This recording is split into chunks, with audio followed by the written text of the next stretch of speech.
olhem para essas equações aqui, vê se vocês conseguem identificar imediatamente que tipo de trajetória o centro de massa do patinete descreve. Qual é a curva descrita pelo centro de massa do patinete? Parece e é uma circunferência parametrizada. Dessas equações aqui, ó, é imediato que x menos x0 ao quadrado mais y menos y0 ao quadrado é igual a C2. Isso é uma equação de uma circunferência de raio C. Então o movimento que esse patinete faz é algo parecido com isso aqui, ó. O centro de massa dele descreve uma circunferência de raio C e, enquanto o centro dele vai descrevendo a circunferência, o patinete vai girando em torno do seu próprio eixo. E reparem, a velocidade angular com que a circunferência é descrita pelo centro de massa é a mesma velocidade angular de rotação do patinete em torno do seu próprio eixo, perpendicular, passando pelo centro de massa.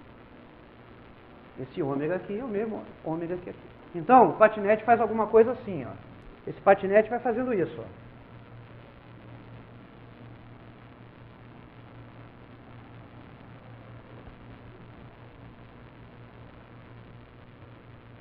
Ao mesmo tempo que o centro de massa está descrevendo a circunferência, o patinete está girando em torno de si mesmo. Só que o patinete só completa uma volta em torno de si mesmo quando o centro de massa também completou uma volta completa, porque a velocidade angular é a mesma. Então, esse patinete num plano horizontal, sujeito a essa restrição de não derrapar transversalmente, vai executar um movimento desse tipo. É o único movimento que é consistente com o vínculo de não derrapar. Se o objetivo fosse encontrar o movimento do patinete, nossa tarefa estaria encerrada aqui. Agora, suponha que nós estejamos curiosos para saber como é que são as forças de vínculo sobre o patinete que garantem a validade desse vínculo aqui. Lembrem-se de que forças de vínculo genericamente é isso aqui, ó, Q'K igual a soma de lambda L a LK. No nosso caso, Q'1 é a componente X da força de vínculo.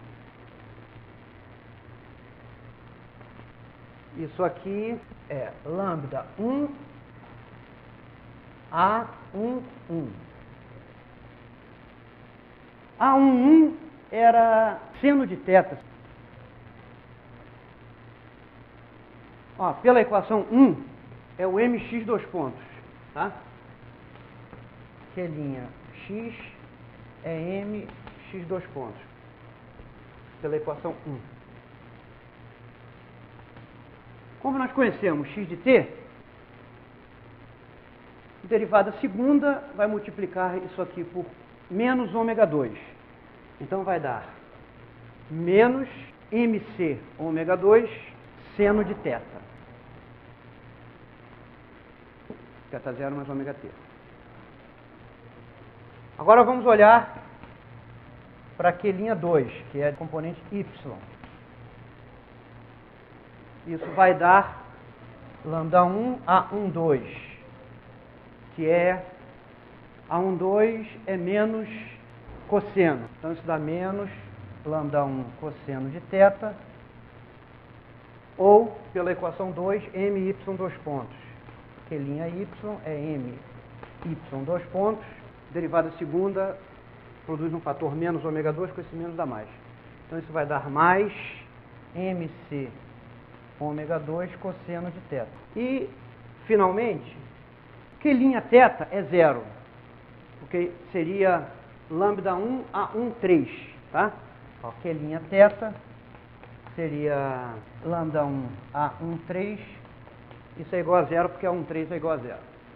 Então, a força necessária para manter o vínculo, para impedir que o patinete derrape transversalmente, não é uma força constante.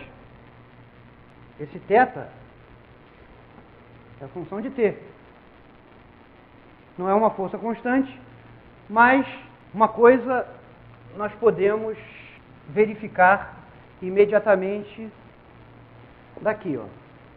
Isso aqui é a componente x da força de vínculo. Isso aqui é a componente y. Observem que esta força, a força com componentes Q'(x), Q'(y), é perpendicular à haste. Então você vê, ó, isso aqui, essa força, é proporcional ao vetor menos seno de θ cosseno de θ, com esse fator de proporcionalidade aqui, ó, mc ômega 2. Isso aqui é perpendicular ao vetor ao longo da haste. Isso está de acordo com o que a gente deveria esperar fisicamente? Olha só. Esta força, com essas componentes, deve obrigar o patinete a fazer o quê? Ou deve impedir o patinete de fazer o quê? Qual foi a restrição que nós impusemos ao patinete? A restrição de não escorregar transversalmente ao patinete. Ora, uma força para impedir que isso aconteça tem que ser assim, perpendicular ao patinete. Então, esta força de vínculo aqui, né, que assegura o não derrapamento transversal do patinete, é uma força, essa força F', com essas componentes, tem que ser transversal ao patinete, exatamente para impedir. O patinete teria uma tendência a derrapar, mas tem que haver uma força que o solo exerce, né, a superfície sobre a qual esse patinete está se movendo, tem que exercer uma força transversal ao patinete para impedir que ele derrape. E vocês veem que esse formalismo de multiplicador de Lagrange gera, né, diz que as forças de vínculo têm exatamente essa propriedade que a análise física do problema impõe. Exige que a força seja perpendicular ao patinete. E é isso que o formalismo dos multiplicadores de Lagrange dá.